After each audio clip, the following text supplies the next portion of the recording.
This is the Swarm and Shoot football show with me, Manny Matsakis, as we kick off season 2. We've been fortunate because we've had a few good interviews. We bring Lynn Groll on here, and he's able to interview some of our players.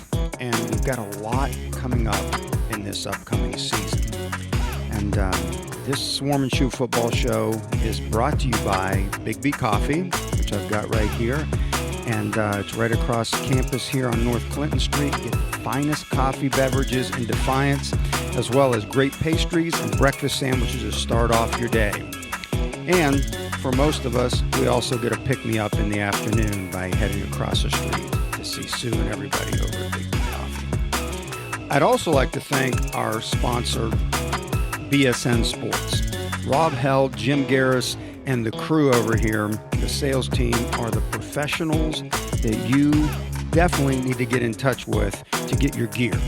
All the DC gear. If you're a high school program out there listening to this, get in touch with these guys and they will help you out. They do a fantastic job with high schools, colleges, businesses in the area. Can get whatever type of apparel they need customized just for their business. So I know Rob does a great job for us. Jim is our rep that I see virtually every week of the year, and it's outstanding customer service. Welcome back to the Swarm and Shoot football show, joined again by Defiance College head coach Manny Matsakis. We're going to talk about the regular season finale and look ahead a little bit here to the off season and some of that good stuff. Coach, I know you were down quite a few guys on Saturday in a 31-18 loss to Franklin. Take me through Saturday's outing. Probably fared a little bit better than what you were maybe thinking Friday afternoon when you lose. What did you have, 15 starters out in the end, Coach? I think 13. 13? Yeah. So, but I mean, we were excited to go play because it was all about getting experience, and we really thought with the guys that we had, it was a game that if we played our best game that we could win. And, and there were times early in that game where our guys did a heck of a job. And I just think as the game wore on, it got away from us a little bit. And, it gives us an opportunity to play a good team that's historically in the top half of our league. And it was a nice environment on the road. There was a lot of fans, lots. I was surprised how many. But their student body, there was a lot of people there behind us and on the other side. And then there were people all along the fence line looking in. They were having their little tailgate parties that were like looking in at the game. And so it was the best fan environment I have seen this spring. Yeah. Take me through the thought process of playing this game. Was there any thought of not playing it with so many guys out? Well, there was a little bit there for a while, and then, then we did an extra COVID test on Friday to verify, to make sure that the guys we were bringing were good, just in good spirit with Franklin. We didn't want to go up there and bring anybody that was that was positive from the prior test. So we did that, and I give Kevin Tong and a thumbs up for making sure our guys were safe and so forth. And then, all the guys we took were negative. And that last test, we said, hey, look, this is everyone's opportunity. A lot of guys that don't normally get in the game at those positions. Let's step up and put our best foot forward. And I thought, considering all that, and some of it was like, had we been able to practice them more during the week, it's just when you find out it's Thursday night, and then you just lost XYZ players and so forth. So you just make some adjustments, and fortunately we've recruited well as far as our numbers, and we had enough guys to to get on the road and head over to Franklin and play the game. Probably not something you could have done 2 years ago. Oh, no, God, no. Not even close. Yeah. So that's good for us. I mean, our numbers rising in the program is good. I also give our coaches a lot of credit for, developing guys, that aren't necessarily playing. So when they got in there, they can do a capable job and make some plays. So I thought some guys did a really good job of just filling in for other guys that we've been, counting on throughout the season. Got a quick interception, and Tyshawn cashed that in, and a quick lead for you guys. It was probably good to get off to a good start and get some momentum with a lot of backups and those kinds of things. Yeah, it was. I mean, it was one of those things, we come out and, we scored, and then they scored twice, then we came back and scored again, there were some time. We had another score in there that we dropped the ball and they got an interception on. It was right in the end zone. We had it, and it just went off one of our receivers' hands, and they got it. So I mean, that was another touchdown that we could have had, and there were others. There were others later in the game that were there, and then a thing that probably killed us more than anything else with some of the guys out is in the kicking game, where you're putting a lot of new guys on a punt team, and that's the most complex of all the special teams, and we got a punt blocked because of that, and that ended up being a score for them right after that. So I mean, we put ourselves in some tough situations, but no excuses. It is what it is, and I thought that playing that game was great for our program, because on the bus ride back, you could just see guys really excited about the fall and the opportunity that lies ahead. Yeah. So. You've kind of hung your hat on running the ball. Now it was a major chore on Saturday, 48 carries, 80 yards. So it was one of those days where you weren't able to really generate much with the running game. No, and part of it is Tyshawn's been on one leg for about 3 weeks now, and his effort was fantastic, and he was still hard to bring down, even though that was the case. But we felt that on that particular day that throwing the ball was important, and I think it's the first time Dalen has had a 300-yard passing game, and so I think that. Was big for him. He had the best percentage passing of any game thus far.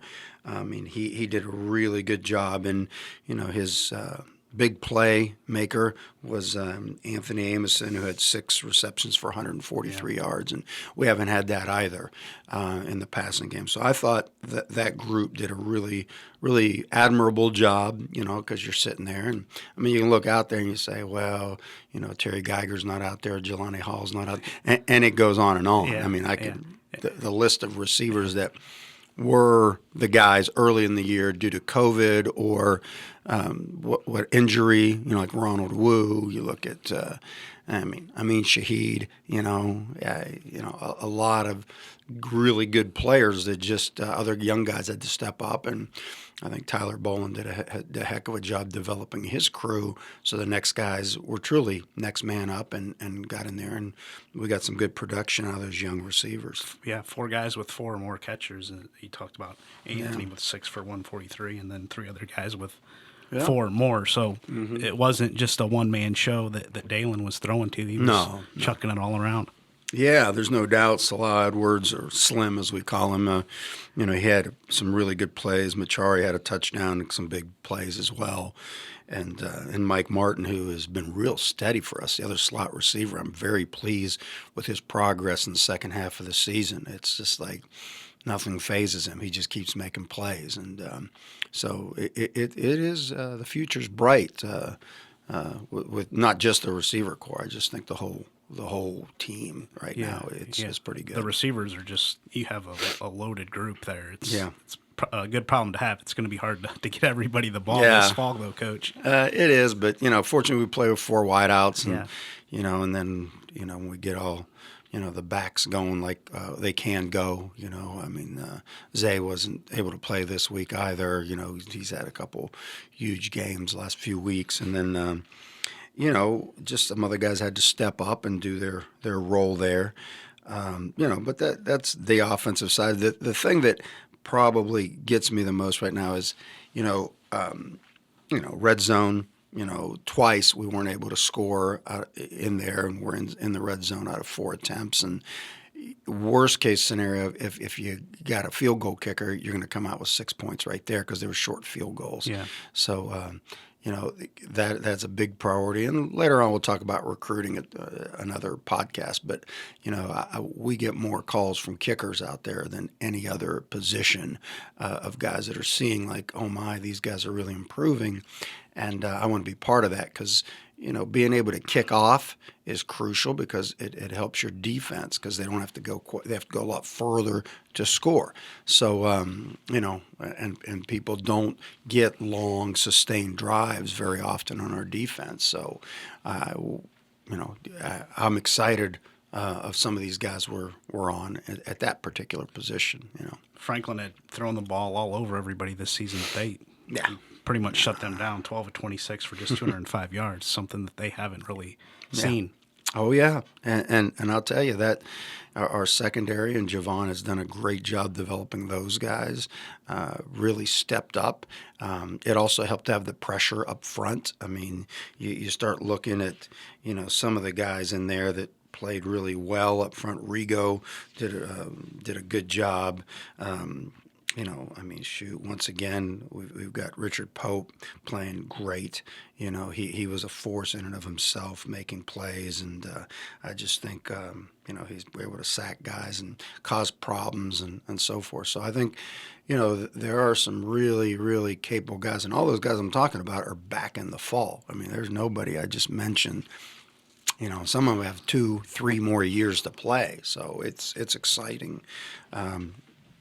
To see these guys make the progress throughout this spring season. Put a wrap on this spring season. You obviously started off with the best two teams in the league in Rose and Hanover. Got it going a little bit, and then you a little short-handed the last two games, and you kind of look at those losses that you had outside of the Rose and Hanover game, and you probably look at 2, 3, 4, 5 plays. Oh, and yeah. All those losses are kind of difference in that group of losses. Well, they are. Now that the season's over, you look at it, it's like, okay, what was this spring for us? You're trying to win every time you step on the field, but for us it was opportunity to get experience for guys, to give them an understanding of what it is to be a Yellow Jacket and play our brand of football. And it was a learning process throughout the spring, one that I know our guys understand right now moving forward. The expectation is to come back and have a really good season in the fall, but it's all going to take improvement, and they've they improved in the winter, in the fall, and then they improved throughout the spring. And I'm wholeheartedly believe even those first two games, if they were the last two games, that we improve, the scores aren't what they would have been. And remember, like we had to change from a 4-down defense to a 3-down because of lack of defensive lineman bodies. So, I mean, those were those first two games. Yeah, you didn't even have an identity, really, those first two games, and didn't know who was playing in what position outside of a few spots. Yeah. If you look at the guys that played in that game and the guys that finished the last 3 or 4, second half of the season, a lot of totally different people. Yeah. And the guys that did play, they were in different roles, and they still improved. You talk about an all-conference, we'll talk about that next week, a linebacker like Thomas Coltrane, who wasn't able to play the last 2 weeks, a leading tackler and, really good player. And, there's your Mike linebacker, which is key to everything, on your defense. And so I commend those guys for sticking with it, staying the course, and improving. Yeah. Take me through the mental aspect of this and the difference probably from the 2019 season until this point right now. How big of a difference is there with these kids mentally, and they have some optimism for this fall, Coach? Well, they do. I mean, on all, offensively and defensively, they see that when we play our game, we can play with, the better teams in the league even. So, I mean, take away Rose Holman and Hanover early, I still think we have the ability to play with those teams in the fall. Now, would it be a tall order? It could be, but a lot of it depends on our enthusiasm right now as a team taking that into the off season, which is a totally different, another podcast. You know what I'm saying? But I believe that these guys genuinely understand that we have closed the gap on talent with, I would say some of the top half teams in the league, which was not the case in 2019. And, that was tough. I mean, geez, it was just a tough deal, and I feel sorry for those kids that year. It was tough. We didn't have anywhere near the roster size or the development that we have right now. But it always takes time. And so I think right now we're excited about it. We can compete. I know that there are coaches in our league that now realize that we're not an easy out, and and they may have to play their best game to beat us, which was not the case. They could make all kinds of mistakes and still come out with a victory, and sometimes a lopsided victory. So, I think we're understanding that. There are certainly areas of improvement that we have to make between now and, when we open up September 2nd in Columbus, Ohio, on a Thursday night at Capital University, which will be awesome. Yeah. Looking forward to that. Are you starting to see some kids kind of take some ownership of the program, being proud of the program, and wanting to take this next step that you guys have to take this upcoming fall? Oh, yes, for sure. And here's how I know it, because I hear the conversations. I see the players coming to our coaches and saying, "Hey, I want to stay and work out here this summer and get a job in Defiance." Now, we haven't had that ever. You haven't had that, and it's been a decade or so. Has it? Yeah, I wouldn't. I know since I've been here. Right off the top of my head. Yeah, so that they want to stick around. So they're finding jobs. We're out, telling them, hey, go over to this place, that place. So some of them already have jobs, and I know in the next couple of weeks they're looking for jobs so they can afford to stay here on campus and train together. And that is a bond that it can really be helpful come the fall, the more guys that want to stick around and train. And the good thing is the guys that want to do this are some of our model players, model citizens, guys that are here for the right reasons. And that type of leadership is what you need to create a championship caliber program. Yeah. Not to spoil a future podcast too much, and we'll talk about the off season, but you turn these guys loose here in a few weeks when school lets out. What would you tell them? What's important for them to come back when you return in August for fall camp? Well, I mean, number one, I would tell them, get all your academics in order, get your financial aid in order so you can afford to come back and you're able to come back. So we've got a small group that are right on that bubble, so it's about that, because they know they want to be, you want to be part of something special that's about to happen in the ongoing seasons that we're going to be playing. I would say take a little time for yourself, a week or so, and then come back and get after it. Train hard and recover well, because sometimes guys they'll just train real hard, they'll break their bodies down, but they don't realize it. It's half training hard and it's half recovering smart. So it's your lifestyle, the things that you do. So get disciplined with your habits. So when we come together as a team in middle of August for training camp, that we have a very productive, injury-free training camp, so we can get the season going in the fall. Yeah. Touch on your assistants a little bit, and we have not talked about them much this spring, but what they have done to transform this program. Well, I think all in all, you can see the improvement of each and every position group. I mean, that I think, like they always say, it's like in the coaching profession, your resume is when you turn the film on. Watch the video. That's your real resume. You can, I don't want to say lie, but you can fluff any resume. I've seen enough where I go to these committee meetings and, here's this resume, but then the real deal is the results. And that, I think our guys, to a man, every single one of them improved their group as since they've been here, and done a fantastic job just getting us to the point where I feel like, okay, we're close. We're at the edge of the cliff, and we're ready to jump off and make something special happen. So those guys are great, and the other thing is, the biggest challenge is coming ahead is the recruiting side of this thing, because you don't generally in the spring, you never play and have to recruit at the same time. So there were a lot of issues that you got to fight through within yourself to get this job done. So right now we're transitioning heavy recruiting, and we went ahead, obviously, start off with our tri-state area here, and then bam, we got to hit the road. And we got to go get the guys that we've been talking to that are still highly interested, that getting in their living rooms or talking to their parents, grandparents, are going to be able to convert them and say, hey, I want to be a Yellow Jacket, and I'd like my son to play for you, or grandson, wherever they are.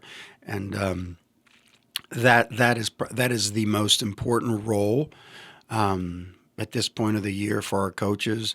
I mean, in the end, you're going to improve as a position coach, which guys have been doing. And the key is, what are we doing recruiting? Because that is how we fortify the team, where we can take the next step by developing our current players. And that's the final piece of the puzzle that's coming. Has recruiting been challenging? I know I talked to a lot of college coaches around the country, and just everything with COVID in the last year, it has been more difficult for them to get to kids. Take us through that. How challenging has it been to get to kids and those kinds of things? It's challenging, and I really am excited about how many kids have found their way on campus for on-campus visits. We've had good visits during the season. We had good visits during the off season here, so we've had quite a few that come on campus. The problem was getting out anywhere but local has been tough. You can go to Ohio, Michigan, Indiana, and that's about it. And where as well as I do, you look at our roster, those three states are vital, but that's only 25% of our roster, if that. So our biggest parts of our roster are in those other states like Georgia, Tennessee, Alabama, Florida, Texas. I mean, those are, and I'm just giving you Mississippi. I mean, I'm going on and on. I've got the list of every single guy that has interest right now in those map states. Of your recruiting, and it's everywhere. It's everywhere, and it's unlike anybody in our league. And I think it has to be, because I think if we do what other teams in our league are doing, we don't close the talent gap. At this point, it's just you keep doing the same thing that had been done whenever. I think we have had to come in here, work outside of the box, find players, not just the state they're from. It's like where in the state they're from. Guys that fit Defiance, guys that look at Defiance like it is a step up for them, as far as they love the city, they love the town, they love the area. There are certain kids that we see that connection, and we have the best shot to get here, and now you got a chance to develop them, which we've been able to do that way. Yeah. Coach, appreciate everything this season. We'll be back next week and talk some all-conference honors. We'll talk some recruiting down the road and other good stuff in the off-season. Great. Looking forward to it. It's only about 3 short months away until you'll be back out there in camp. It is. Can't wait. It'll go quick this year. I'm excited. Usually, I think my wife told me this yesterday. She goes, it's different right after the season. Usually you go into some type of almost depression because the season's over. And she goes, is it because the season's right around the corner now? I said, I don't know. It's a good point. I'm excited because I don't have to wait that long to play the next season. And yeah, we've got our work cut out for us, but it's all very doable. And barring some unforeseen disaster of some type, like people have to deal with. But I think we've got the plans in place, the coaches in place to do this, and you don't know. I mean, some of these guys might get other positions because they've done well here, and that's great too. So we'll see how this all shakes out. But we should know more things as we get through the month of May about where we're sitting as a staff, as a program. We could have a much more solid understanding. But there's a lot of unknowns today with things moving forward. Yeah, you can see that light though. Yeah. For me, anyway, and I know alums are seeing it too. Is that light? This train's coming. That's it. Yeah, it's coming, and we're getting through the tunnel, and it's right there. And I'm excited, and I know, the alums that have reached out to me are very excited and would like to participate in some things. I've had one alum reach out to me, hey, what can we do to help you retain players, maybe a alumni mentorship program, which I thought that was brilliant, actually, and something that now when the season's over, I want to revisit that and just see what could that look like, and I know there's a bunch of them that would love to do that, and I personally would like to, other than just getting on the road with some guys and seeing some players, is maybe go see some alumni out there in the next couple months and just keep building those relationships. And I think it'll be fun. And then I think in June we've got the Barnyard Open, which is always fun out at Bowling Green with Paul Yon and his group of all-stars out there, the heyday of DC football. And I enjoy those guys immensely. And I'm looking forward to giving them an update at that point of just where we are, and because I know they bleed with us, and they hurt when we lose, and they get excited when we win, and they and I think a lot of them are starting to see that, just like you said, there is light at the end of the tunnel, and we're fixing to get there. Yeah, Coach, thanks so much. Keep that nose in the grindstone and keep working hard. We'll see you this fall. Absolutely. Thanks, Coach. Okay. I want to thank you for joining us on the Swarm and Shoot Football Show. If you're listening to this podcast, make sure to subscribe in iTunes. Give us a rating, comment on the show. If you'd like to get all kinds of updates, go to our website at swarmandshoot.com, where you will be up to date on all of our podcasts with audio and YouTube versions on there as well. All right. See feature articles on our current players and alumni, along with updates of what's going on in the program.